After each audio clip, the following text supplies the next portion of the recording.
Hey there, Jeremy here from friendofrc.com. Today's topic is where to buy RC parts.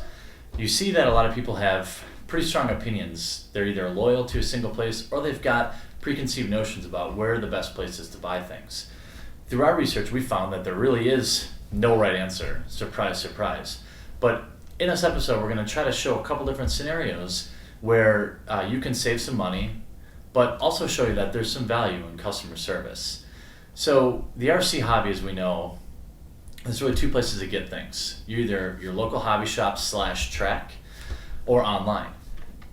The local hobby shops and tracks compete on selection more than they do on price. The online hobby stores have not much, they don't have a lot of customer service or other offers to give you, so they're bound to compete on price. Whether or not I agree with that, that's a totally different story.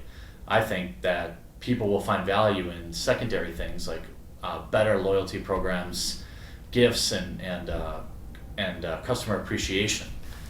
However, currently online, none of those things really exist in any reasonable form. When you buy from a local hobby shop, hopefully, if the guy that runs it isn't a jerk, you get a lot more with your purchase. You may pay a few more bucks for it, but you get someplace to take it and get help, complain when something doesn't work, or you get an advocate. That's a big thing that people don't seem to value when they make purchases, is you've got somebody that is between you and the retailer, the manufacturer in this case.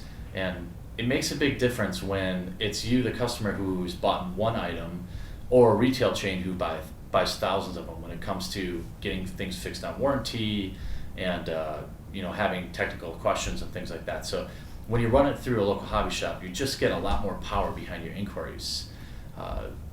We did a little bit of research, and I'm going to put up a graphic at this point because that's sort of been the common agreed or accepted opinion on pricing. Online's cheaper and local hobby shops are a little more expensive. What we found is that's not necessarily the case. So let's look at a couple of prices and different items across different hobby stores, both online and off, and see what we find out. So what you're seeing here is some before shipping pricing. This is where online hobby stores really get you. They show some really deep discounted prices, and that's often what separates them from local hobby stores. But you'll see through further investigation, once we add shipping in, it's not quite as sweet of a deal. So we looked at a couple different hobby stores. Online, we looked at Tower Hobbies, A-Main Hobbies, and Amazon. The reason Amazon's in here, you may not know about it, but one of the big benefits of Amazon is the free shipping. And you can deal with multiple vendors through one place.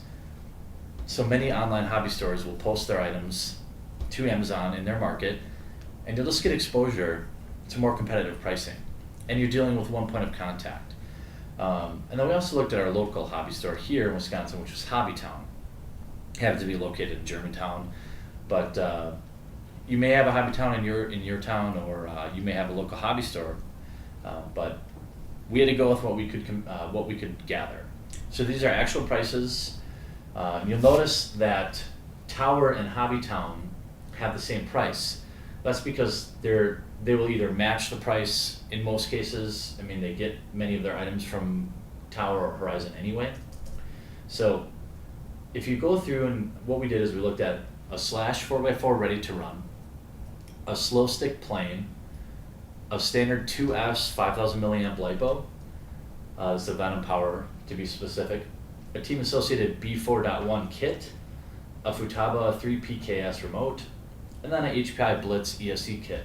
So kind of a good cross-section of different things that you might buy. What you won't see on here is small one-off items like replacement parts or screws, because it's just too difficult to compare. A single $3 item might be $3.50 or $4 at your local hobby store and $3 online. But once you factor in shipping, there's really no comparing. What you see in the first chart here is A-Main Hobbies, at first glance, is actually the cheapest. Most outlets, both Amazon, Hobbytown, and Tower, are all really close. But then when we flip to the with shipping price, we standardize 2-day shipping because that's what you get for free from Amazon. And you'll see a big difference here. You'll notice that all of a sudden, if you're looking at purely online, Amazon is significantly cheaper than the other two. But then when you look at Hobbytown, they're as much as 15% cheaper than any online retailer. And the reason for this is you're not paying for shipping. Our local Hobbytown here, if you get your order in before noon, can often get the item to you not just the next day, but the next morning, which none of these people could provide for anything less than, probably over $100 in shipping costs, or very close to it. So what this shows you is to not just look at the sticker price, to look at what all comes in afterwards when you're making a purchasing decision. These sum totals you see are the singular order plus the shipping. So if I were to order a /4x4 and pay to have it shipped with 2-day shipping, from Tower it's $406.96, AMain $420.27, Amazon $394.88, and Hobbytown $371.97. Again, the reason you see the difference between Tower and Hobbytown is because you have to pay to ship it from Tower, and you don't have to pay if you have your local hobby shop bring it to you. If you scroll down, now if we switch over to the next graphic, you'll see if we order it as a bundle. There are certain, the term for it really is economies of scale, and what that really means is, if I'm shipping 5 or 6 items together, there's, you can put 2 items in the same box. Maybe it costs you the same price to ship 1 box, but you can put 1 or 2 items in it. So the more items they can fit in the least amount of boxes, that's where you pick up your efficiencies. When you ship something like a ready-to-run kit, there's not a heck of a lot else that can fit in the box. So that's why you see shipping is so darn expensive on those things. Oftentimes it just drives me crazy when I hear a story of somebody buying a $500 RC and then paying $70 for 1-day shipping. It's just insane. But when you actually bundle it up, you'll see that it's significantly more effective in terms of shipping costs. You see Tower Hobbies drops way down. You save over $100 by shipping these items together. Same with AMain. You save about $80, $75-$80 in shipping from AMain. Amazon stays the same because it's all free 2-day shipping. And Hobbytown, again, stays the same because you didn't pay for shipping in the first place. Certainly, this is just a limited selection. I try to pick 5 or 6 items that I think people order. Basically a kit, a ready-to-run, a remote, a small plane kit, and a battery. And what we found is you really dispel the preconceived notion that it's always cheaper to order online.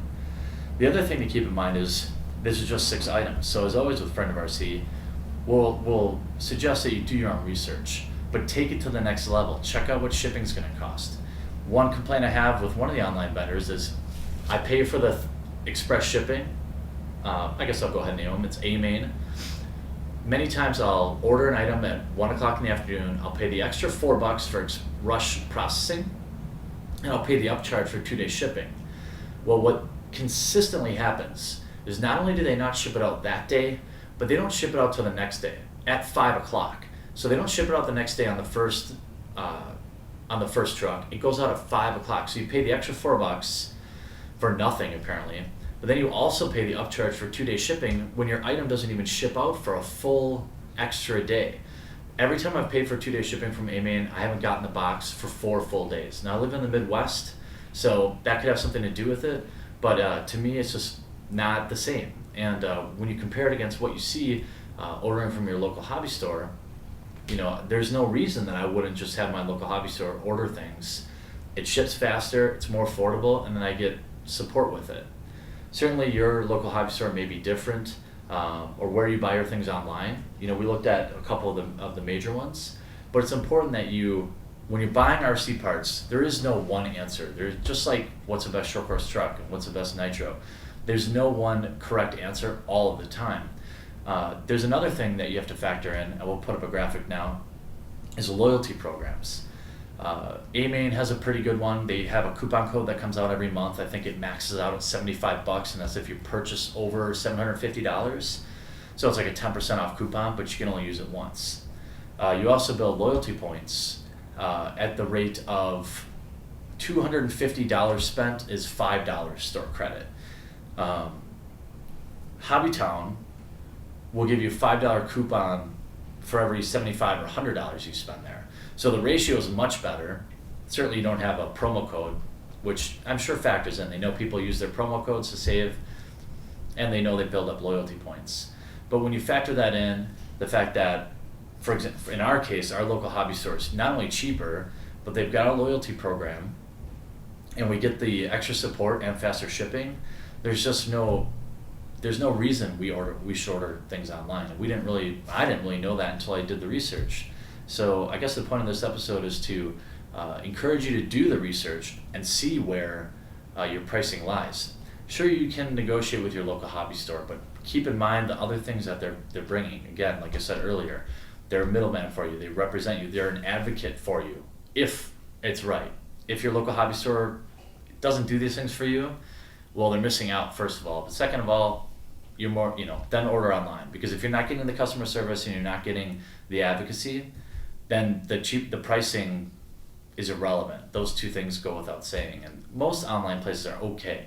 They're not great, but they're okay. You're not paying for customer service. You're not paying for advocacy. You're not paying for extra frills. It's like shopping at Walmart.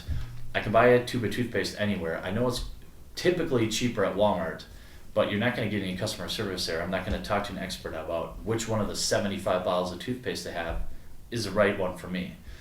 So keep that sort of thing in mind when you're buying your RC parts.